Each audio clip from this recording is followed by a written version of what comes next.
नमस्कार मैत्रिणींनो, तर सगळ्यांना श्री स्वामी समर्थ. तर बघा, आज इथं गळ्याची रुंदी कमी करायची आहे. तर गळ्याची रुंदी कशा पद्धतीने कमी करायची आहे ते दाखवणार आहे. तर व्हिडिओ स्किप न करता शेवटपर्यंत बघा. तर बऱ्याच ताईंना असा प्रश्न पडतो की हा गळा मोठा आहे तर याला कसं शिवावं. तर गळ्याच्या साईडने आपला अंतर सुटणार आहे.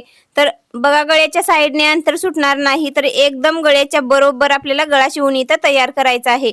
तर या गळ्याची रुंदी आहे 3.5 इंच. बघा, गळ्याची रुंदी ही भरपूर आहे. तर 3.5 इंच गळा रुंदी आपल्याला तेवढी जशास तशी ठेवायची नाही, तर इथं कमी करून टाकायची आहे. तर हा मटका गळा आहे. तर या मटक्या गळ्याला जसा आकार इथं डिझाईनचा आलेला आहे, सेम त्याच पद्धतीने आपल्याला इथं गळा शिवून तयार करायचा. बघा, इथं गळा रुंदी मी कुण्या साईडने घेत आहे, ज्या साईडला वर्क केलेला आहे त्या साईडकून 2.5 इंच घेऊन इकडच्या बघा बंद बाजूकडे 1 इंच अंतर सोडलेलं आहे. आणि खालच्या साईडला ही गळ्याची रुंदी 4.25 इंच आहे. तर खाली थोडंसं आपल्याला गळा रुंदी कमी करून घ्यायची आहे. तर यासाठी बघा, वरच्या साईडने 1 इंच आणि खालच्या साईडला थोडंसं मिळतं घेतलेलं आहे.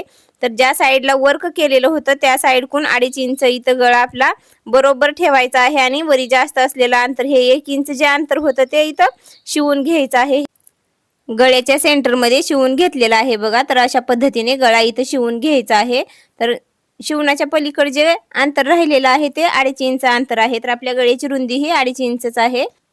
अस्तरवर जिथं 2.5 इंच आखून घेतलेलं आहे तिथं एक कट द्यायचा आहे आणि या गळ्याच्या सेंटरला एक कट देऊन घ्यायचा आहे. तर बघा, इथं बरोबर 2.5 इंच मी गळा रुंदी घेतलेली आहे अस्तरवर. तर अस्तरवर बरोबर माप टाकायचे आहेत आपल्याला. मेन फॅब्रिक खाली सवाशी ठेवायचा आहे आणि त्यावर अस्तर ठेवून आपल्याला आता गळा शिवायचा आहे. तर गळा शिवत असताना बघा कशा पद्धतीने शिवायचा आहे.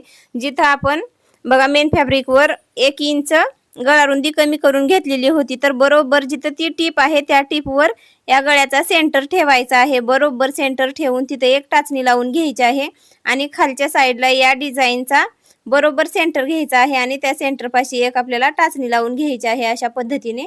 तर आता बघा, 2.5 इंचावर एक आपण कट दिलेला होता, तर त्या कटापासून इथं गळ्याच्या कडेने जसा गळ्याला आकार आलेला आहे सेम त्याच पद्धतीने शिवून घ्यायचा आहे. तर अस्तरमधून आपल्याला दिसत आहे, तर त्या पद्धतीने एकदम गळ्याच्या कडेकडेने शिवून घ्यायचा आहे. तर मैत्रिणींनो, ही गळा शिवण्याची साधी आणि सोपी पद्धत आहे. तर हा मटका गळा आहे, तर शिवून इथं मटका गळाच तयार होणार आहे. तर बघा, या गळ्याची रुंदी खूप जास्त होती, तर इथं मी गळ्याची रुंदी कमी करून हा गळा शिवलेला आहे. तर बघा, छान असा गळा इथं आपला शिवून तयार होणार आहे. तर ज्या कोणी ताई सारिका फॅशन या चॅनलसाठी नवीन असतील तर व्हिडिओला लाईक करा, शेअर करा आणि सारिका फॅशन या चॅनलला सबस्क्राईब करा.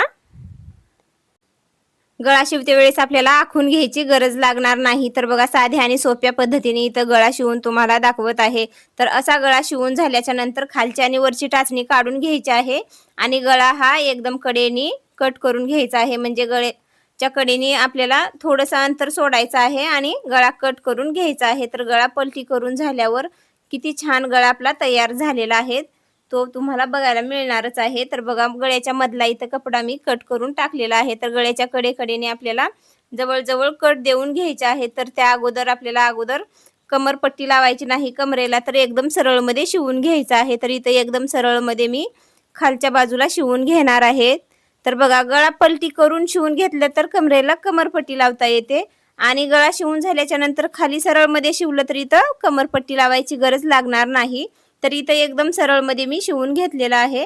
तर आता इथंपर्यंत शिवून झाल्याच्या नंतर आपल्याला इथं लगेच गळ्याच्या कडेने कट देऊन घ्यायचे आहेत. म्हणजे गळ्याच्या कडेने जर कट दिलं तर गळ्याला फिनिशिंग ही खूप छान येते. तर बघा, किती छान पद्धतीने आपला गळा इथं शिवून झालेला आहे. तर या गळ्याला कट द्यायचे आहेत.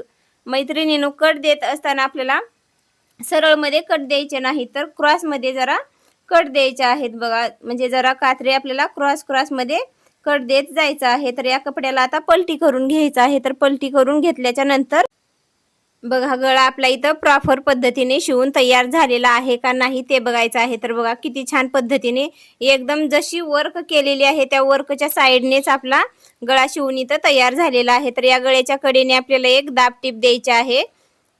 बघा, अशा पद्धतीने दाब टीप देऊन घ्यायची आहे. तर मोठ्या गळ्याची इथं मी गळा रुंदी कशी कमी करून घेतलेली आहे ते साध्या आणि सोप्या पद्धतीने दाखवलेलं आहे. तर मैत्रिणींनो, तुम्ही हे अशाच पद्धतीने गळ्याची रुंदी कमी करून बघा, तुम्हाला ही नक्कीच जमेल. या ब्लाऊजवर खडे आहेत, पण माझ्याकडे काय सिंगल दाब नाही. माझ्याकडे मशीनचा जो दाब आहे त्याच दाबने इथं मी हा गळा शिवून घेतलेला आहे। तर सिंगल दाब असल्यावर तर खूप छान गळा शिवता येतो। तर माझ्याकडे सिंगल दाब नाही, तर माझ्या मशीनचा जसा दाब आहे त्याच पद्धतीने इथे मी शिवून घेतलेला आहे। तर साइडने हे आपला अस्तर जोडून झालेला आहे। तर अस्तर जोडून झाल्याच्या नंतर उरलेला कपडा ही कडेचा कट करून घ्यायचा आहे आणि पुन्हा आपल्याला कमरेचे टक्स शिवून घ्यायचे आहे। तर कमरेचे टक्स शिवत असताना आपल्याला बघा शोल्डरचा सेंटर पकडायचा आहे आणि शोल्डरचा सेंटर पकडून टक्स शिवून घ्यायचे आहेत। तर दोन्हीही टक्स एक समान अंतरावर शिवून घ्यायचे आहेत। तर मैत्रिणींनो, तुम्हाला माझी ही पद्धत गळा रुंदी कमी करण्याची कशी वाटली ती कमेंटमध्ये नक्की सांगा आणि व्हिडिओ आवडल्यास व्हिडिओला लाईक करा, शेअर करा आणि सारिका फॅशन या चॅनलला सबस्क्राईब करा। तर दोन्हीही टक्स शिवून झालेले आहेत। तर बघा किती छान आपला गळा शिवून तयार झालेला आहे। कुठल्याही काठपदर साडीवर आता असे डिझाईनचे गळे आले की आपल्याला प्रश्न पडतो की या गळ्याची रुंदी तर खूप जास्त आहे, तर आपण गळा कसा शिवायचा आहे। तर साध्या आणि सोप्या पद्धतीने तुम्हाला इथं गळा शिवून दाखवलेला आहे। तर मैत्रिणींनो, गळा रुंदी कमी करण्याची माझी ही पद्धत तुम्हाला कशी वाटली ती नक्की सांगा आणि व्हिडिओला एक लाईक करा।